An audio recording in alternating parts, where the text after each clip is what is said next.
Proklamasi.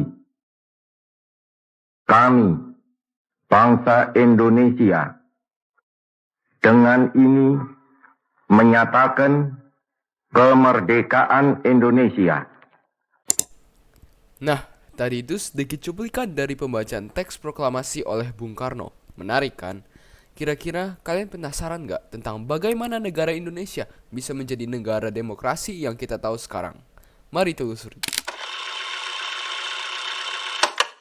Demokrasi adalah sistem pemerintahan di mana kekuasaan tertinggi berada di tangan rakyat. Rakyat ikut berpartisipasi dalam pengambilan keputusan politik secara langsung maupun perwakilan.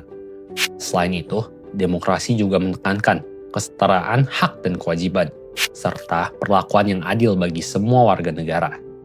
Pada negara yang berdemokrasi, terdapat kebebasan berpendapat, pemilihan yang jujur, dan mengutamakan kepentingan bersama.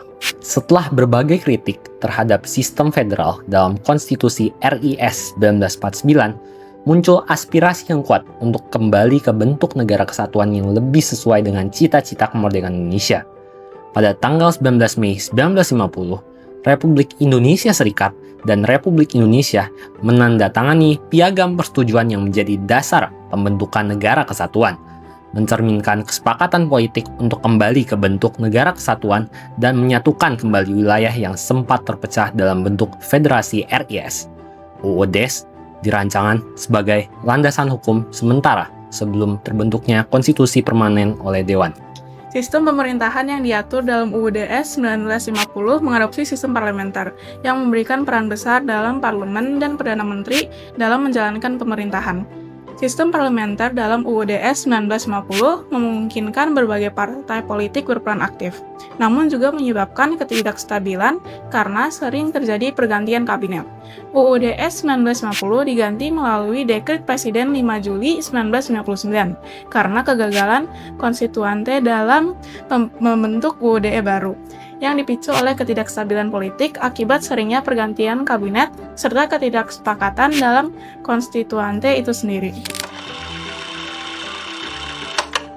Pelaksanaan pemerintah sesuai dengan Undang-Undang Dasar yang berlaku di masa itu adalah: yang pertama, hak-hak dasar warga negara dijamin secara eksplisit dalam pasal 7-34 sebagai fondasi negara demokratis.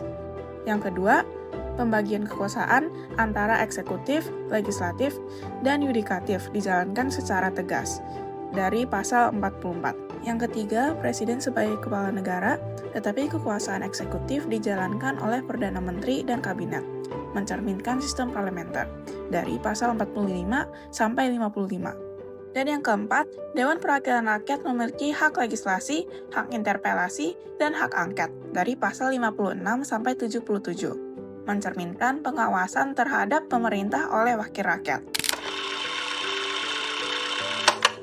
Pertama, kedaulatan di tangan rakyat dan dijalankan oleh pemerintah bersama DPR.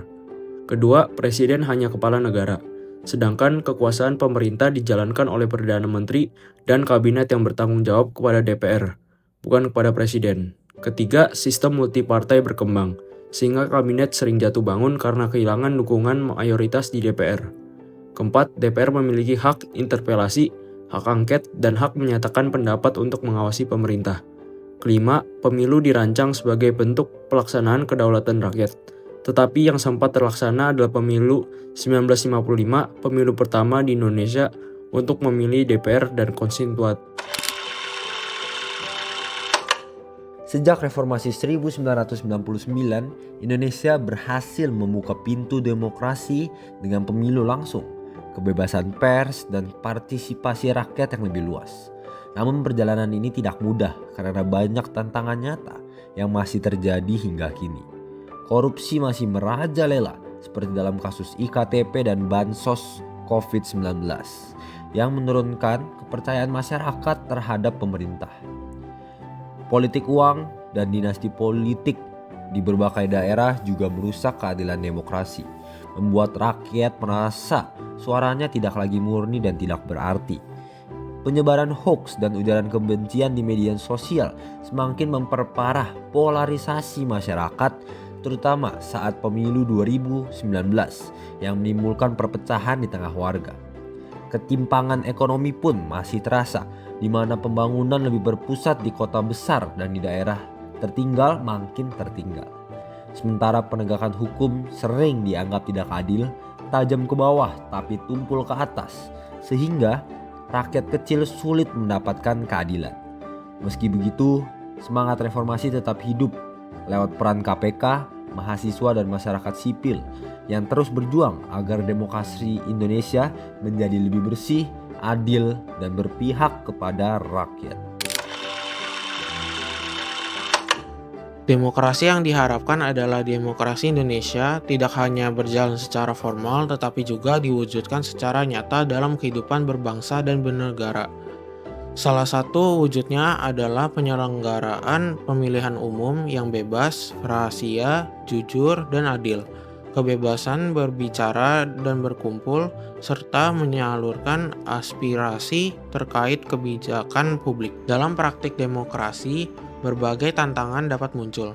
Pada pemilu, misalnya ada potensi manipulasi hasil seperti intimidasi pemilih. Dalam kebebasan berpendapat, masyarakat perlu waspada terhadap informasi yang tidak benar. Sementara itu, kegiatan demonstrasi atau penyampaian aspirasi harus dilaksanakan secara tertib dan damai, bukan berujung pada penjarahan dan perusakan fasilitas umum. Pelaksanaan demokrasi menurut UUD 1950 menunjukkan peranan penting parlemen dan partai-partai politik yang menempatkan kedaulatan di tangan rakyat. Hal ini diwujudkan melalui pemilu yang berkala. UUD 1950 juga menjamin hak-hak dasar warga negara, seperti kebebasan bersekat, berkumpul, dan mengeluarkan pendapat.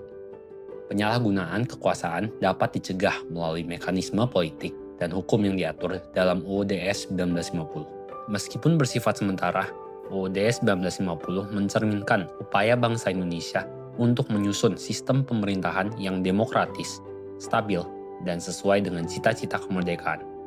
Pengalaman dengan UUD 1950 menjadi refleksi penting dalam perjalanan bangsa untuk menemukan sistem pemerintahan yang paling sesuai dengan karakteristik dan kebutuhan Indonesia.